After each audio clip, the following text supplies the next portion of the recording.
श्रीमती रविदास जी की विचारधारा को मानने वाले लोग और सभी लोगों को उनकी दी हुई शिक्षा को ग्रहण करना चाहिए। खासतौर पे आज के दिनों में बहुत ही प्रासंगिक है।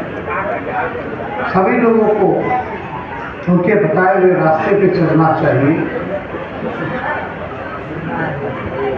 आज का दौर जहाँ संविधान खतरे में है, लोकतंत्र खतरे में है, जहाँ गरीबों की नहीं सुनी जा रही है, किसानों की नहीं सुनी जा रही है, मजदूरों की नहीं सुनी जा रही है, गरीबी मिटाने की बात नहीं की जा रही है,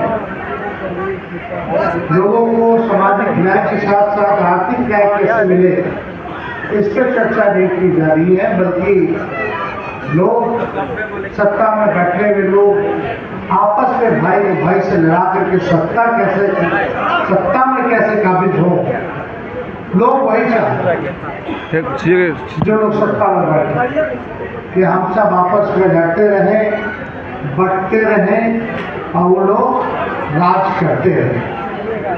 तो खास तौर पे मेरा मानना है कि देश का सबसे अगर कोई पवित्र किताब है तो वो संविधान का किताब है।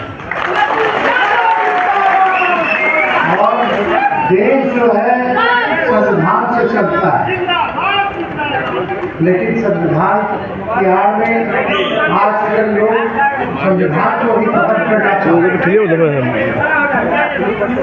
वो बाबा साहब के संविधान को नहीं मानते, बल्कि वो लोग आरएसएस के एजेंडा को लागू करना संविधान की जगह। लेकिन हम सब लोग एकजुट हैं और संविधान को बचाने के लिए, लोकतंत्र को बचाने के लिए जो कुर्बानी देनी पड़ेगी वो हम लोग तैयार।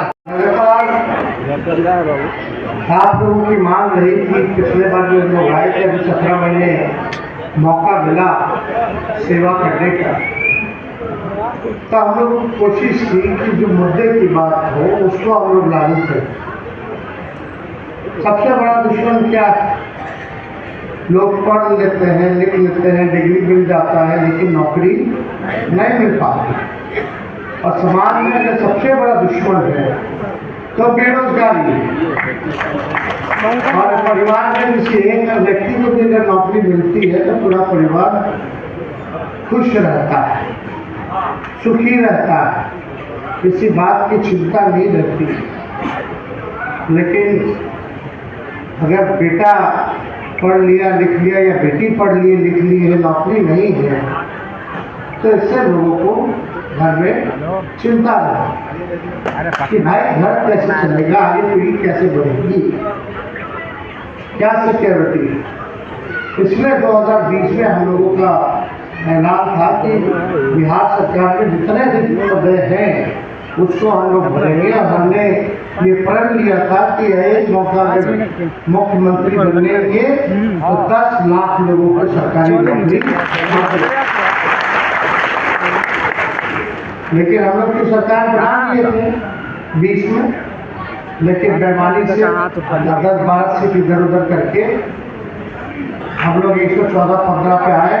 122 बहुमत चाहिए था, केवल 7 सीट ही हम लोग दूर रहे बेईमानी की वजह से।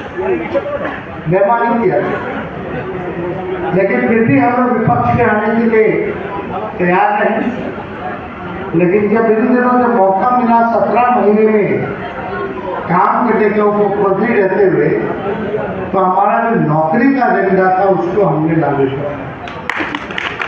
इस 17 महीने में 5 लाख लोगों को सरकारी नौकरी हम लोगों ने दिलाया। और आज तक देश में कहीं भी इतनी बड़ी संख्या में बहाली नहीं निकली, नौकरी नहीं मिली, जहां बिहार सरकार में, महागठबंधन की सरकार में 17 महीनों में मिला। एक विभाग में 2 लाख से ज्यादा नौकरी। और अभी स्वास्थ्य विभाग का फाइल कर दिए थे 1,30,000 उसमें, लेकिन ये लोग निकाल ले रहे हैं। फाइल किया हुआ है, पब्लिक हेल्थ कैडर बनाया हुआ है, लेकिन अभी नहीं है।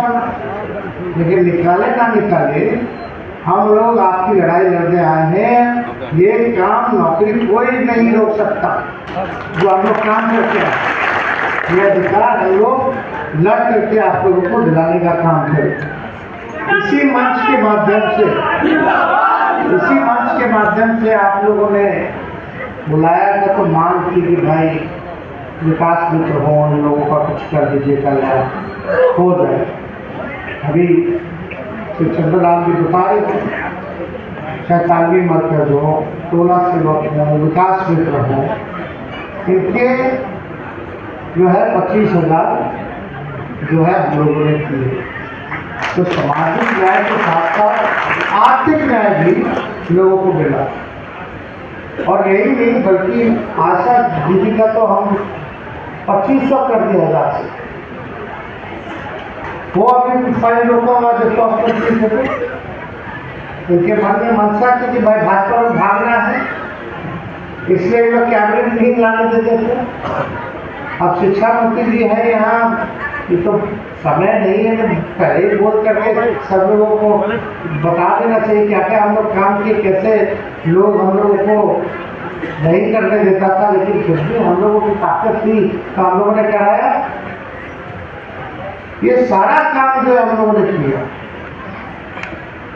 ममता हो, आशा हो, सब गरीब परिवार की समाज के अंतिम प्रधान की महिलाएं हैं, इनको उनका हक मिलना चाहिए, अधिकार मिलना चाहिए। इसको लेकर के हमने भारत के विश्वास मंत्री को चिट्ठी भी की। चिट्ठी ये फैसिलिटर्स है और भारत सरकार का स्कीम आता है, लेकिन फिर भी हम 2500 कर दिए। और हमने ये बात की है कि भाई आशा वर्करों को आप जो है कुछ कीजिए, आर्थिक रूप से और मदद कीजिए, ये चिट्ठी मिलेगा। लेकिन भारत सरकार में ना कोई सुनने वाला है ना कोई देखने वाला है। वहाँ गरीबों को नहीं देखा जाता, वहाँ केवल पूंजीपति को देखा जाता, केवल पूंजीपति। मोदी जी के राज में गरीब गरीब होता जा रहा है, अमीर अमीर होता जा रहा है। कहाँ कोई सुनवाई हो रहा है, कहाँ कोई कार्रवाई हो रहा है गरीब को लेकर। किसान जो है वो मर रहा है, लेकिन प्रधानमंत्री जी के पास समय नहीं है कि उनसे मिल सके। हम लोगों ने जाति आधारित गणना कराया, कितना लाभ हो। जाति आधारित गणना से ये पता चला कि भाई कौन लोग दिहाड़ी मजदूर है, कौन लोग नाला साफ करता है, कौन लोग केला धोता है, कौन लोग भूमिहीन है, किसको पक्का मकान नहीं है, किसके घर में नौकरी नहीं है, ये सारा बना। और हम लोगों ने प्रोग्राम बना लिया था कि ये आंकड़ा हमारे पास आ गया है, इतने गरीब हैं, इन सब के लिए हम लोगों ने इतने बेरोजगार हैं, कौन जाति में कौन गरीब है, ये सारा निकल गया। हम लोगों ने निर्णय लिया कि जिस परिवार में नौकरी नहीं है उसको परिवार को 2 लाख रुपए हम लोग देंगे पूरे बिहार। जिसको अपना जमीन नहीं है उसको 1 लाख रुपया देंगे ताकि अपना जमीन खरीद सके। घर बनाने के लिए अगर पैसा नहीं है तो 1,20,000 रुपया देंगे। इस काम में हम लोग लगे हुए थे, लेकिन चाचा जी पलट गए। अब क्या पढ़ते नहीं पढ़ते, जहाँ रहे खुश रहे, हम लोग क्या बुजुर्ग हो गए, अब क्या हम पोसेंगे। अच्छा थोड़ी लगता है इस उम्र का तू बुजुर्ग आदमी को पोसेगा, अच्छा थोड़ी लगता है। हम क्या पोसेंगे, जनता अपना हिसाब किताब करेगी, ये तो आप ही लोगों को हिसाब किताब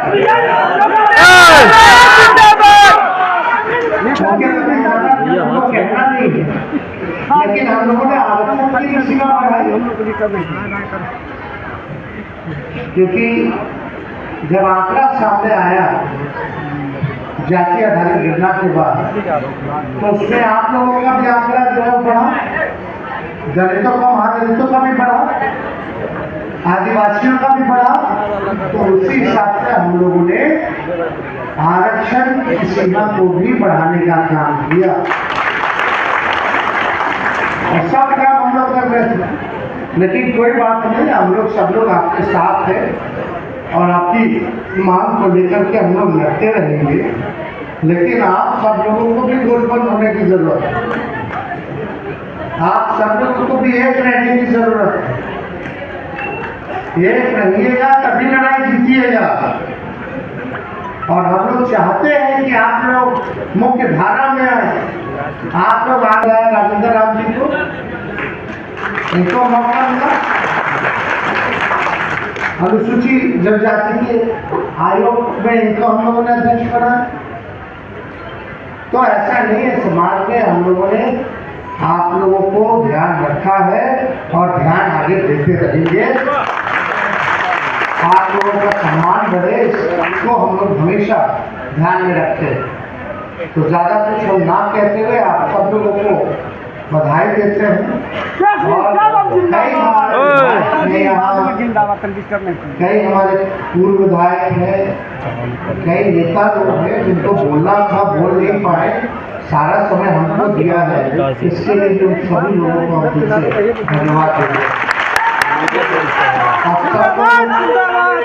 कहीं भी होता है, कोई कार्यक्रम होता है, हम अपने लोगों को यही बोलते हैं, जाओ गरीबों के बीच जाओ, जाओ दलितों में जाओ अपने पिछड़ों में जाओ आदिवासियों में जाओ, उनके दुख सुख का भागीदार बनो, उनको जोड़ो, उनको आगे बढ़ाओ। कोई कार्यक्रम होता है या रैली होती है, रैला होता है, जनसभा होती है, या पूरा बिहार 3500 किलोमीटर रोड से घूमे 10 दिनों के अंदर, उसमें भी यही हम लोगों ने संदेश दिया है कि आप लोगों को आगे बढ़ाना है, आप लोगों को जोड़ना है। यही काम में हम लोग यही काम में अब हम सब लोग जो है लगे और बड़ी ताकतों से हम लोगों को लड़ना है। एक तरफ प्रधानमंत्री है, एक तरफ मुख्यमंत्री हैं, उनके साथ उनके अलायंस पार्टनर हैं, गठबंधन के लोग हैं। आप देखिएगा भारतीय सरकार है, बिहार सरकार भी है, उनके अधिकांशता की मीडिया अलग है, पूंजीपति अलग है, सब आपके खिलाफ है। एक हम ही लोग हैं जो एक दूसरे का सहारा है। अगर हम लोग मजबूत रहेंगे तो सभी बड़ी से बड़ी ताकतों को हम लोग लड़ाई लड़ेंगे, हम लोग एक रहेंगे। सीबीआई ईडी इनकम टैक्स वो भी बीजेपी के साथ लड़ता है, मतलब बीजेपी के साथ होकर तो सब लोगों से हम लोग लड़ रहे हैं। तो आप बस इतना ही प्यार भरोसा और विश्वास जताइए, अपने बेटे और भाई को आशीर्वाद दीजिए, चाहे कोई बड़ी से बड़ी ताकत आएगी हम लोग लड़ेंगे और जीतेंगे। आप लोगों का अभिनंदन करते हैं और पुनः हम श्री रविदास जी के चरणों पर श्रद्धा के सुमन चढ़ाते हुए अपनी बात को विराम देते हैं। बहुत बहुत धन्यवाद। जय हिंद, जय बिहार।